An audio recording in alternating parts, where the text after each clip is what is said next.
Marvel Rivals just dropped a few weeks ago, and honestly, it's already making waves in the hero shooter scene. Despite a few minor hiccups, the game had a near perfect launch and brings something fresh to the table. With the massive Marvel fanbase of comic book and movie nerds to back it up, paired with the chance to play as some of your favorite heroes and villains, some for the very first time, there's no wonder people are flocking to it like Comic-Con. The game's got it all.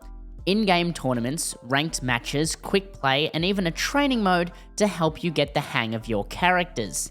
Something sound familiar? Yep, that's because it's got all the same essentials as Overwatch, but there is one huge difference. It's in third person. We'll talk about that later as to whether it's a legit gameplay decision or it's just a way to sell more skins. But for now, it's got people talking. Now, let's be real. Overwatch has been the king of the hero shooter genre for years. It crushed rivals like Paladins, Concord, and Battleborn, and no game has really come close to Overwatch's throne. But since the release of Overwatch 2, Blizzard's been lazier than a white girl on spring break. The game's popularity has slipped, to say the least, and it feels like they've gotten a little too comfortable at the top spot. And that's where Marvel Rivals comes in. With a huge roster of characters, exciting combo abilities, and some much needed variety, it's shaking things up in a big way. In today's video, we're going to dive into why Overwatch should be seriously worried about Marvel Rivals, and how this game is doing things differently from all the others that have tried and failed to take on Blizzard's juggernaut. Overwatch at its peak was a force to be reckoned with almost 100% of the market share in the hero shooter genre. But why was that? Well, Overwatch brought a number of things to the table. Firstly, it brought hero shooters to a much larger audience and made it mainstream. Before this, TF2 was the most popular, but it never reached the audience that Overwatch managed to at its peak. Blizzard had created such a polished and satisfying game to play that it never lacked variety. The freedom to pick and choose from a cast of characters, each with their own unique abilities, made every game exciting. On top of this, the competitive mode was well received by majority of gamers, and Overwatch went above and beyond with seasonal events. That just kept players coming back for new limited time game modes. The monetization structure of Overwatch resulted in some of the highest player retention in gaming at the time.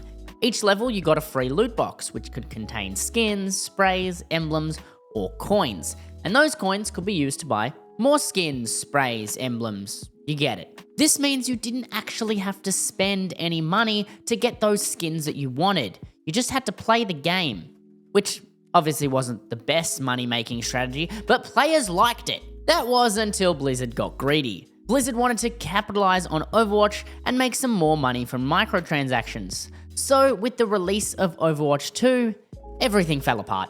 Basically, Blizzard hired a really good divorce lawyer, and Overwatch was left with almost nothing. The game no longer felt rewarding to play. Skins could virtually only be acquired by purchasing coins, or getting some pretty average ones featured in the Battle Pass. Overwatch 2 saw the game go backwards. There were no meaningful updates, no promised PvE mode, and the game no longer felt good to play. The downward spiral of Overwatch 2 looked unstoppable. Yet no game really capitalized on this fatigue that players were feeling from Overwatch 2. That was until the recent release of Marvel Rivals. Marvel Rivals is no mere Overwatch clone. Marvel Rivals hits all the points Overwatch did in its launch. It's fun, engaging, and players have really taken a liking to it. At a critical point in time where Overwatch 2 is experiencing major decline in popularity, Marvel Rivals has released at an opportune moment. Players have been itching for a fresh new hero shooter game to play, and this hunger for a game encouraged the team at NetEase to innovate. Not just releasing an Overwatch clone in an already saturated market, but instead release a game that truly innovates in the genre, rather than relying on their cast of Marvel characters to draw players in. NetEase has developed a game that has captured an audience in a genre that has been underperforming for the last few years.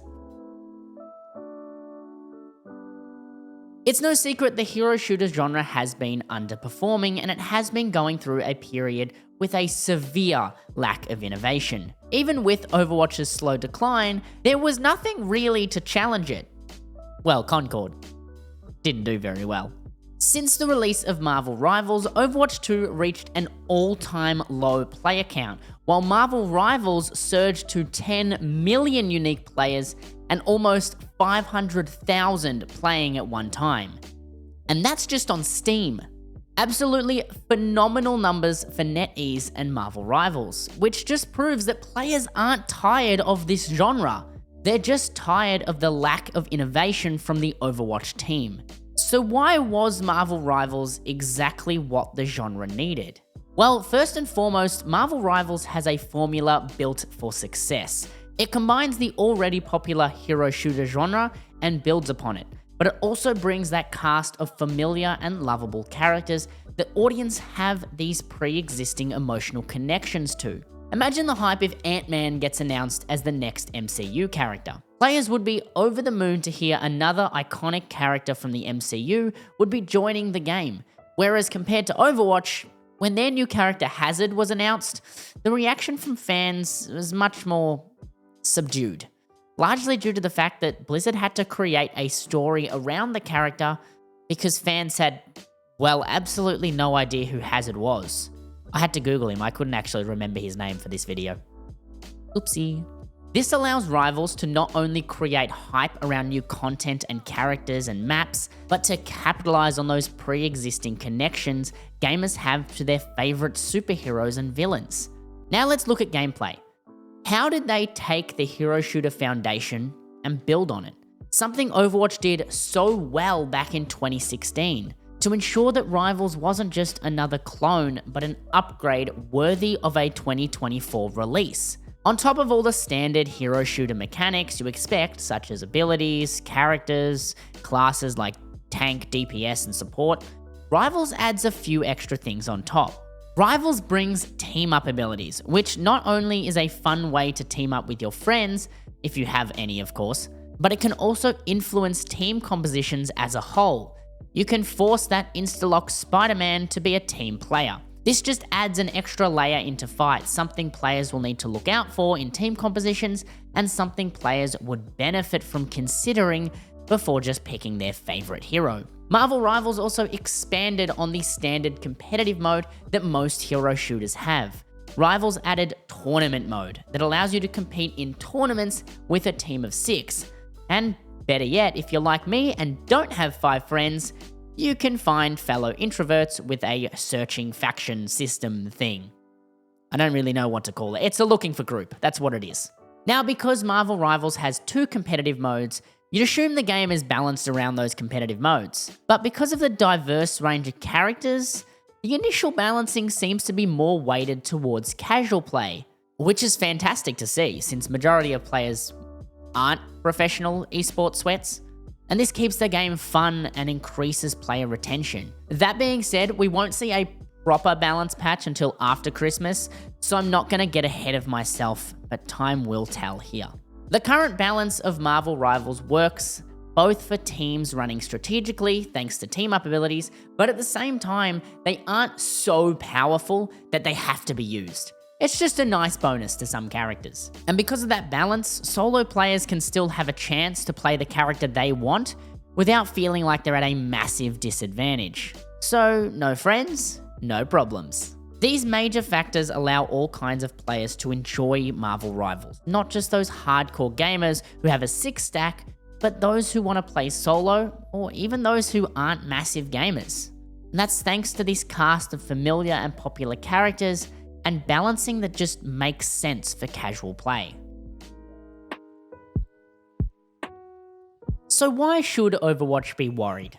Overwatch has been a titan in the genre for years now, and it's beginning to show its age. The Overwatch team, since being shredded by layoffs, lawsuits, and strikes, has started to slow down. The team hasn't brought any meaningful content to Overwatch for a while now, and most importantly, players are feeling completely betrayed after the cancellation of PvE, which means no matter what the team push out, if it's not better than PvE, players aren't going to be over the moon. Overwatch 2 is also running a 4-year-old proprietary engine, which is built upon and upgraded from the original engine Overwatch ran back in 2016. This engine has started to show its age. The upgrade was intended to allow for larger maps and PvE, but PvE never happened, which still makes many players question why Overwatch 2 was created to begin with. Marvel Rivals, however, runs on Unreal Engine 5, which is familiar to most players as it's what runs Fortnite. Unreal has some truly impressive features. Epic is constantly upgrading it, and that is fantastic to see. Overwatch players were already looking for a new game, and if you read the Steam reviews, you can see it's pretty obvious they're not happy with the game at the moment. Marvel Rivals' ability to siphon both the casual and the competitive players of Overwatch by delivering such a familiar game and providing players with things they felt were missing from Overwatch is absolutely a reason why it should worry the team at Blizzard. As I mentioned earlier, using a roster of Marvel characters should leave the Overwatch team shaken in their boots.